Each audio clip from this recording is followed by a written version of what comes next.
From the Opubco Studios at Britain and Broadway, you're listening to a News OK podcast.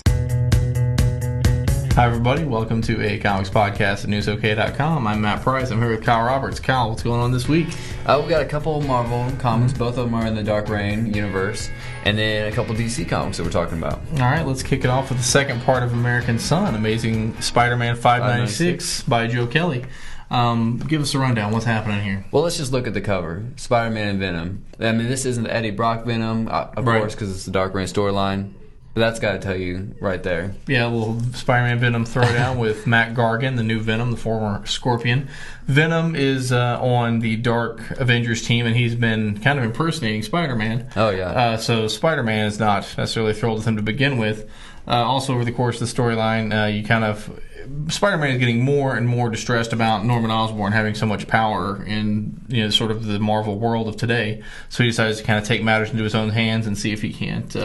And since Norman kind of started up his own team and stuff like that, I've been kind of waiting for this Amazing Spider-Man issue and kind of where that all ties in. Yeah, how is Spider-Man going to deal with it? And this is the second part of American Son. Right. And so, I liked it a lot. And there is quite a bit of dialogue still setting up the storyline with Harry, kind of becoming part of Norman's new Avenger universe organization. But there is a fight with Venom and Spider-Man, so gotta like it. All right, cool. Next we'll look at Superman World, the New Krypton. Greg Rucka and James Robinson are writing this. Pete Woods is the artist, covered by Gary Frank. Another solid issue here. I felt they've all been pretty good, some slightly better than others. This is one of the best ones. You've got Hal Jordan and the Green Lanterns coming to New Krypton to kind of investigate what's going on. Because they don't trust General Zod any more than Superman does. They realize Superman's there to kind of keep an eye on him. They tour New Krypton, find out some things that kind of disconcert them about weapons and whatnot. Superman and Lieutenant Nar, who's kind of his assistant, are sent to track down some escaped Phantom Zone criminals. And then you'll find out kind of how this plays out and how General Zod reacts to what they do, which leads to yet another cliffhanger as New Krypton continues. This is the book where you can kind of get the most about what Superman's doing right now, because he's obviously off-world, so most of his adventures are in World of New Krypton. And it continues to be a very good Superman book by a couple of very good Superman writers. Sweet. Next we'll look at a little more Norman Osborn madness. Dark Avengers number 5. Mike Deodato is the artist. Brian Michael Bendis is the writer. And what did you think of this one, Kyle? One word. Boring. A little talky, actually. There's a lot of dialogue. I mean, we've read, I don't know if we've read all 4 previous Dark Avengers. We've read most of them.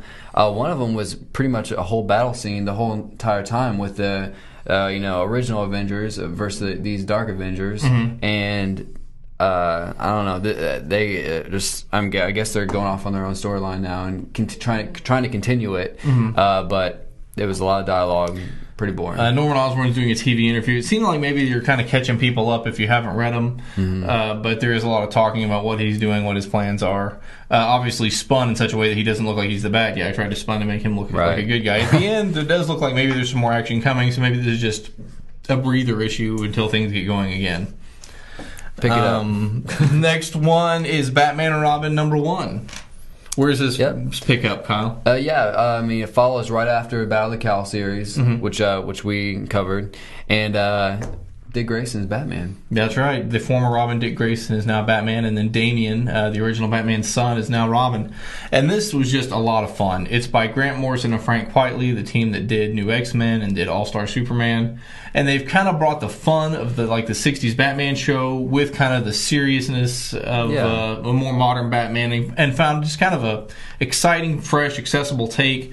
There's some new villains in town. Dick Grayson setting himself up as the new Batman. There's a new Batmobile that can fly. They're set up in a new Batcave. Yeah, kind of a youthful, fresh Batman take. I thought it was a lot of fun.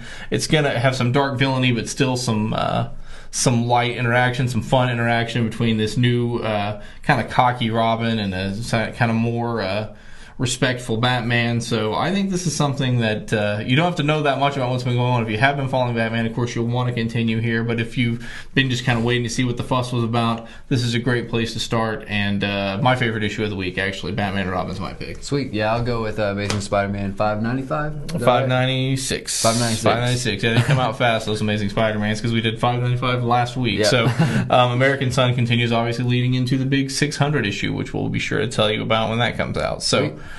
For Kyle Roberts, I'm Matt Price. Thanks for watching.